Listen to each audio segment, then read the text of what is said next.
miti. Miseensa abaa'ooti simiti. Miseensa woboodhaati simiti. Miseensa mootummaadhaati simiti. Am miseensa mataa kiyyaati. Miseensa oromummaadha. Assalamu alaikum warahmatullahi wabarakatuh. Doktor Ahmad Wala Media kan sagantaa tamsaasa kallattii gara foddaa Ahmad Wala Media kan hordofaa jirtan sagantaa kiyyataa irratti keessayyuu Caffee Raamis dabalatee Ahmad Qullee dabalatee yaadota adda addaa gara sooshaal miidiyaatiin kennaa turanii kan immoo mee maal jedhan kan jedhu Caffee Raamisis waan jedhu qaba keessayyuu Caffee Raamis yeroo ammaa kana gara sooshaal miidiyaatiin yeroo hedduu community kakkaa ture keessayyuu humna biyya bulchaa jiru deeggarta kan jedhu yaadna adda addaa itti kaa ture har'an tan immoo Caffee Raamis yaadna jijjiiree waan biraa kallattiidhaan waa'ee dhimma hawaasa keenyaa irratti faayidaa hawaasa keenyaa irratti dubbataa jira. Caffee Raamis kan jedhamuutu paartiin qabu. Ani paartiin kiyya saba kiyyaadha. Saba kiyya sagalee ta'uudha malee ani paartii siyaasaa tokkollee hin qabu kan jedhu yaadda barfataa ture. Kanaafuu mee Caffee Raamis waa'ee hawaasa keenyaa maal jedha waa'ee biyyaa maal jedha kan jedhu waliin laallaa turtii gaarii isiniin jedha. Ahmad Qulleeniis waan jedhe qaba. Ani qopheessaa sagantichaa falmataa roorrootti gara madda walaa miidiyaatiin turtii gaarii isiniin jedha. Mootummaa tana gaafii Oromoodhaa deebiftee yookaan Oromoodhaa fooyyamina fiddee osoo hin tahin ijoollee Oromoodhaati rakkoo Oromoodhaa ni beekanii hubatanii ammallee mijaa'u baatu gaaf tokko gaafii Oromoodhaa kana deebisanii ajjechaa Oromoodhaa kana ni dhaabanii Oromoo badii malee hidhaa jirtu kana gadhiis jenneeti eegaadhaa turree wali sun taa'aadhaan jiru eega mootummaan tun qabattee waan kan dubbadde irra deebi'ee ribbaa jiruudhaaf. Eega mootummaan tun qabatte biyya keessatti kufaatiin diinagdeedha, kufaatii dippiloomaasii, karaa siyaasaadhaatiin, karaa hawaasummaadhaatiin kufaatii hedduudhaatu akka Itoophiyaattis akka Oromottis gahaadhaa jira. Gaafiin Oromoon amata 150 gaafattee lolaa turte takka illee hin deebine. Gaafiin adda bilisummaa Oromoodhaa qabattee gabbaate takka illee hin deebine. Achi bira kunneeti mootummaan teenyitama jirtu mootummaan Itoophiyaa. Eeyyangaa akkuma dhaggeeffachaa jirtan Caffee Raamis dhuguma dubbachuudhaaf waa hedduu dubbatee jira. Keessaayyuu yeroo ammaa kanatti hawaasni keenya rakkoo amman hin jedhamne keessa jira. Rakkoo kana immootu warroonni finxaaleeyyii osoo nutti hin qajeelin yookaan immoo humna nutti hin godhatin saffisaan yoo danda'an biyya san keessa nageenya buusuudha. Saffisaan hawaasa Oromoo mari'achiisuudha. Dhaabbileen siyaasa Oromoo waliin mari'achuu danda'u qaban kan jedhu dubbachaa jira. Dhuguma dubbachuuf haalli siyaasa biyya keenyaa yeroo ammaa kanatti baay'ee ulfaataadha. Oromoo fi Oromiyaadhaaf jiraachuudhaaf kallattiidhaan furmaan argamu qaba kan jedhu irratti dubbachaa jira. Dhuguma dubbachuuf yeroo ammaa kana jaalatanii osoo hin taane dirqamatti jechaadha. Oromoon tokko ta'uu qaba. Diinni fuula Oromootti deeffatee jira. Akkamitti jalaa ba'an kan jedhu yaada adda addaa dabarfatee jira. Mee ammas kallattiidhaan isumatti isin deebisaa turtii gaarii isin jedha. Oromoon dur irraa gaafa Amaaraatis qabdu mancaadhaa fi billawa qabattee magaalaa bahuun akkamitti paarlaamaadhaan murtaa'ee yeroo Oromoon biyya bulchaa jiru keessatti waan gaafa Amaaraan ta'in gaafa Tigreen ta'in akkamitti mancaadhaa fi billawa magaalaa bahuun hidhaa amaddii deebii namatti murteessa. Namni keenya mancaa waa hedduudhaaf qoreen of duraa fuudhuudhaaf buhaan of duraa muruudhaaf karaan deemuudhaaf mancaan aadaa nama keenya irraa addan bahu. Qotee bulaan keenya mancaan isaaf jireenya. Kanaaf magaalaa yoo ba'e hidhaan amaddii deebiidhaatu itti murtaawaa jedhan. Wanni kun maaliif ta'a osoo Amaarri hidhachaa jiru jennee mormaadhaa ture. Har'a garuu kalee Amaarri lola faannoodhaa fi mootummaan godhaadhaa jiraniin lola kana fuudheetti naannoo Amaaraa keessaa Oromiyaa keessa galchuu barbaada. Daangaa Oromiyaa torban tokko wal dhawaadhaa jira. Sababbii kanaan kan ta'e nageenya keessaniif gaariidhaa miti Finfinnee irraa karaa dirree dhawaa deemuun makiinaadhaan gaarii miti dhaabaan dhuftee makiinaan karaa san deemaa akka hin jirreen dhaga'ee jechuudha kalee. Kanaafiin furmaata waa lamaan lafa kaa'e. Mootummaan tun yoo Oromootaan adda bilisummaa Oromoo yookaanis waraana bilisummaa Oromoodhaatii wajjin ataakaroo keessa galan kana keessaa bahanii hatattamaan nagaya uumuudha qaba waraana bilisummaa Oromootii wajjin. Suni uummata Oromoodhaatiif naga kenna, Oromiyaadhaaf naga kenna, Itoophiyaaf illee furmaata. Yoo kana godhuu hin dandeenye jarri oppidoo hammaan tana aangorra jiru kun ifiifis badeetii Oromollee balleessuudhaa deema. Oromoon carraa kenniteetii fi obsitee teessee mootummaan tun gaafii khiyyanaaf deebisaa itti eeggachaa jirti. Garuu mootummaan waa qaban qabu. Aangoo fi jala deemuu malee wal saamuu, uummata buqqaasuu, lafa uummataa gurgurachuu malee gaafii Oromooti deebifnaa qaban qaban.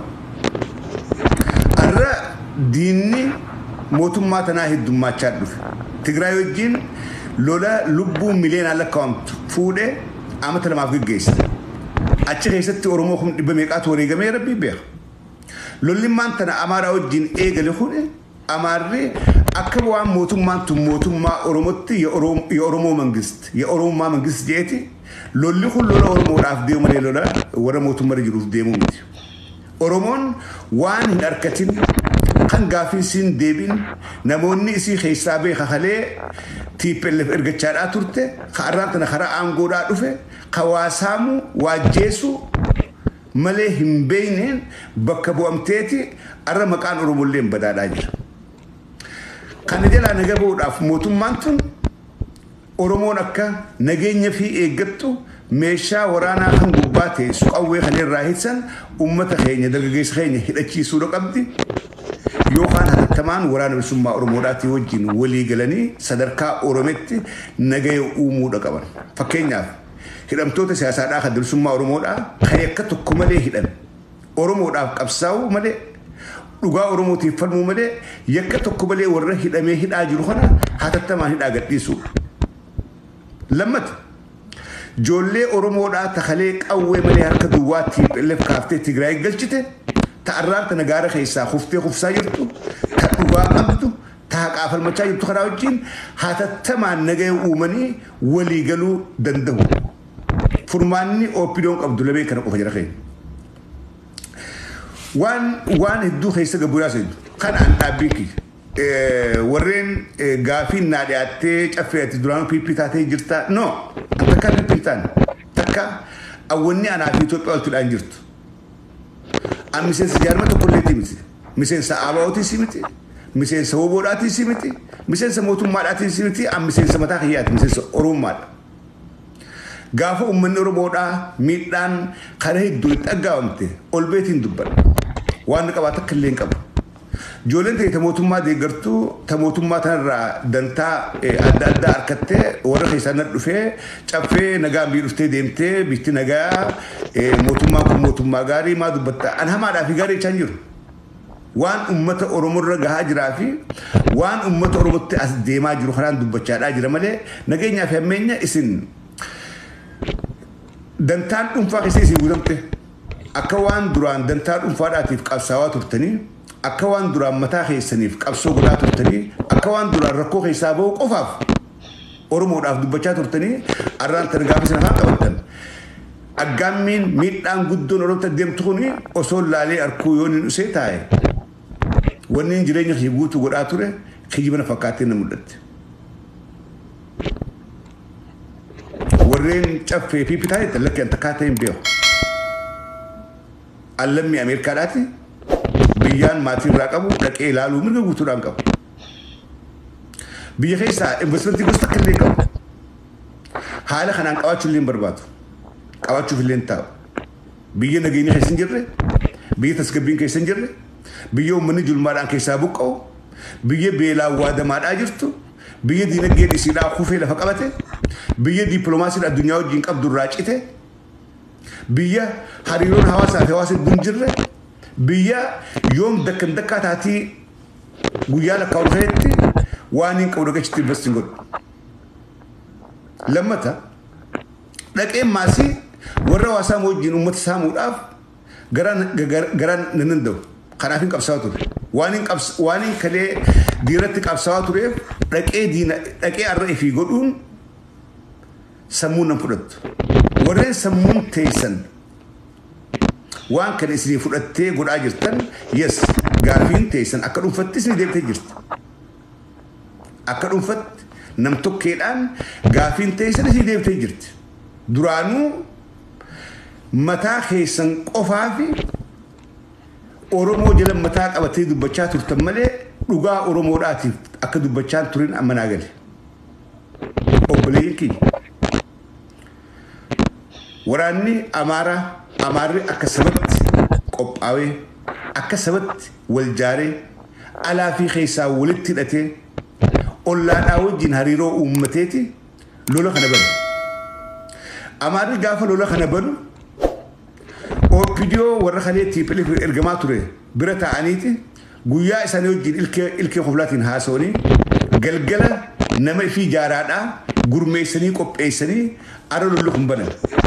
warruma abiyyi wajjin dalagu warra beeta mangisti keessa abiyyi wajjin olii gad deemuutu abiyyi ilkee kuflaa garsiyaadha duuba faannoo jaaree humneessee jabeessee aroloo habanan OPDO keessa warra afaan oromoodhaa akka yaakeettaaso warra immoo lammummaadhaan dhiigaan oromoon tahin warreen jibbaa oromoodhaatiin guutan warra karaa dandee hundaan oromootani miidhuu cabsuu barbaadu warreen santu as keessa taa'ee Gondarii fi naannoo Amaaratti Ayega akkuma argaa jirtan sagantaan keenya wal duraa duubaan itti fufee jira. Ahmad Cullees waa'ee kana irratti waan jedhu qaba.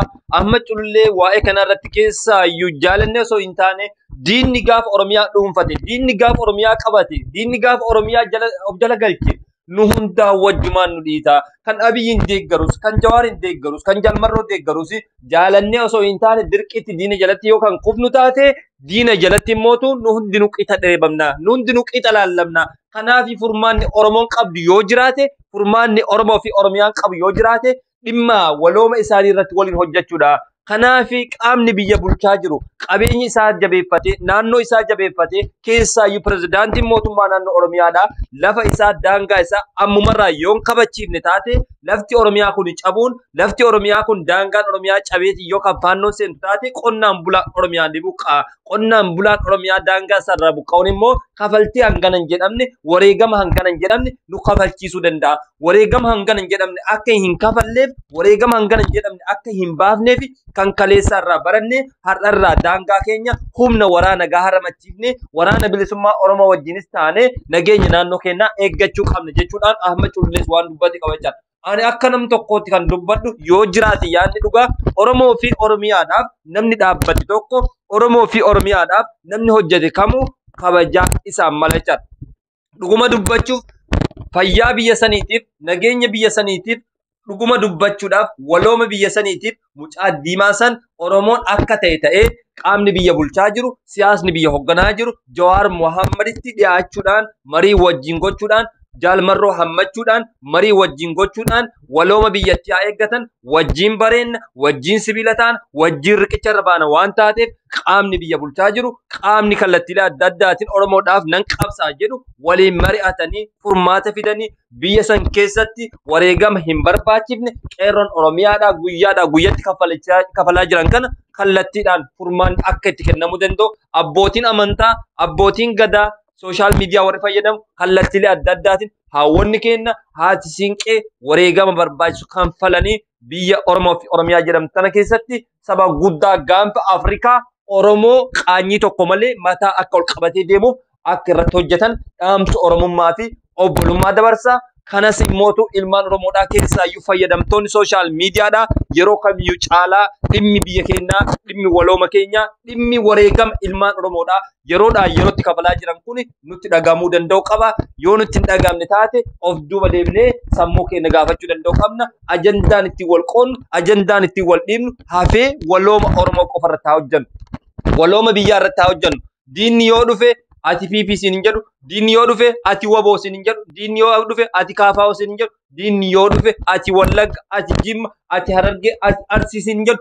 Oromoo waan taateef, Oromiyaa waan qabduuf, biyya maqaa Oromoo jedhamtu waan jirtuuf, Oromoo fi Oromiyaadhaan lubbuun kee guyyaadhaa guyyatti wareegamuun, qabeenyi kee saamamuun, lafti kee ciramuun, daangaa kee dhiibamuun guyyaadhaa guyyatti itti fufa waan taateef Oromoo fi Oromiyaadhaaf haa jiraannu, lafa keenya haa tikfannu, daangaa keenyaaf wareegama barbaachisu kafallee haa jiraannu kan jedhu ergaa dabarfachuun barbaada. Waan darbirraa haa barannu 2016 2017 gaafa uummanni keenya kibba baha Harargeedhaa keessaa kibba baha Oromiyaadhaa Harargeen gara Harargee naannoo Somaalee irraa buqqaa turan hawaasni keenya Baalee daangaa irraa buqqaa turan Booranni daangaa irraa buqqaa ture hawaasa miliyoona tokko olitti ilmaamamu yeroo buqqaa turetti kufaati dinagdee ammanan jedhamne gaafa saba keenya dhaqqabsisan qabeenya wajjin buqqaan lubbuu itti dhaban lafa dhaban kanaaf har'allee mootu lolli akkasii kun waa hedduu nu kafalchiisuu danda'a wareegama nu kafalchiisuu danda'a qabeenya itti dhabuu dandeenya yeroo har'a jireenyi qaala'e kanatti qabeenya kana deebisanii dhaabbachuun ni ulfaata lafa ofii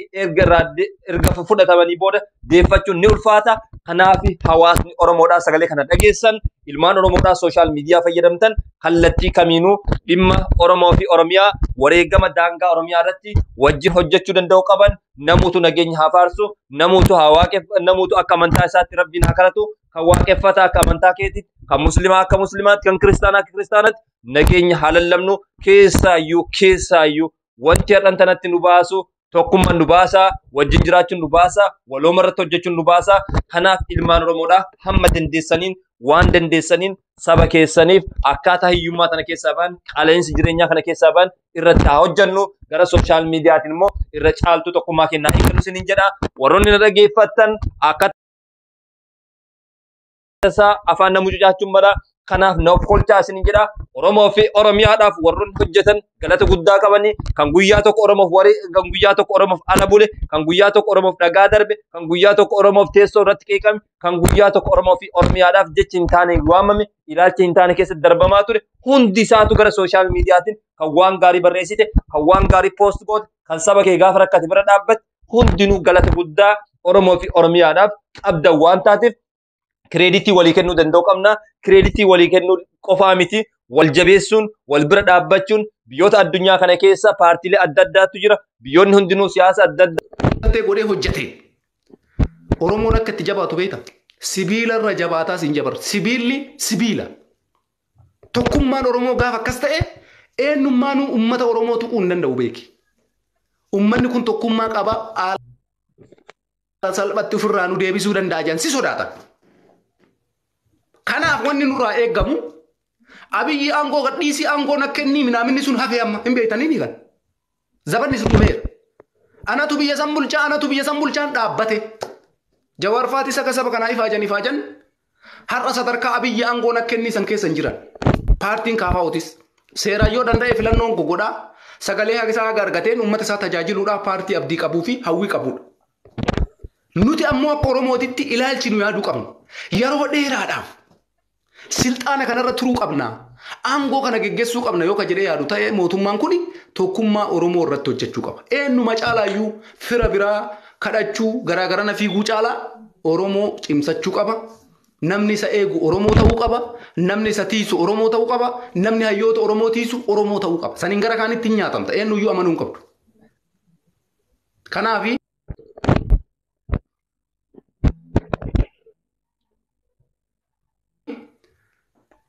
ajandaan kiyya guddichi wanni nama dhufeef Amaaraa jedhu wal waamaa jira. Maqaa ani faannoodha jedhu wal waamaa jira. Hin dogoggorinaa jechi kun cimaadha. Isii tana uummanni Oromoo hundi hubachuu qabda. San irratti ammoo nuti kaleessas Oromoon tokkummaa guddaan aangoo kana xilaata harkaa baasee harkaan gaate. Ammallee tokkummaa keenya deebuudhaaf baaxaam itti qallaalidha.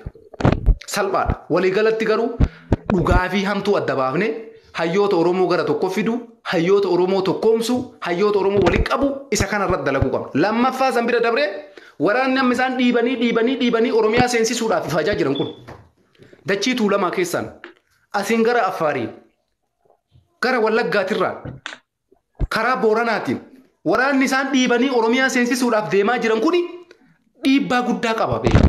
Homa takkaa fiduu hin danda'an hin jedhin. Magaalaa takka ganda tokko yoo seene faannoon har'a qotee bulaa 1000 qe'ee isaarraa buqqisuu danda'a. Qotee bulaan qe'ee irraa yoo buqqa'e girrigirritu dhufa. Uummata jidduutti ciqiciqii girrigirri dhufa. Kana osoo hin ta'in dura daangaa Oromiyaa irratti mootummaan seeraan waraana gahaa ramadee daangaa Oromiyaa kallattii hundaan akka shiftaan kun seenee jeequmsan goone godhuu qaba. Tokkoffaa irratti wanni dalagan kana. Saniin gara kaanitti akkuma jedhame Tigraay nufitti qabuun bu'aa guddaa qaba jedhee yaada. Uummanni Oromoo kaleessallee uummata Tigraay hin jibbu rakkoon qabu feeggannoo barbaachisa. Tigraay qaruuteedha beekama. Tigraay Amaaraa caalaa qaruuteedha Tigraay. Siyaasni Tigraay bataami kabbaaddiidha. Akka Amaaraati miti. Tigraay waa hundaan siddeemu. Uummata qabatee siddeemuu yaala. Siistamii siyaasaa dippiloomaasii qabatee siddeemuu yaala. Istiraateejiidhaan si'a takka. Kanaaf jecha isaanis as fiduu barbaachisaa guutuutti.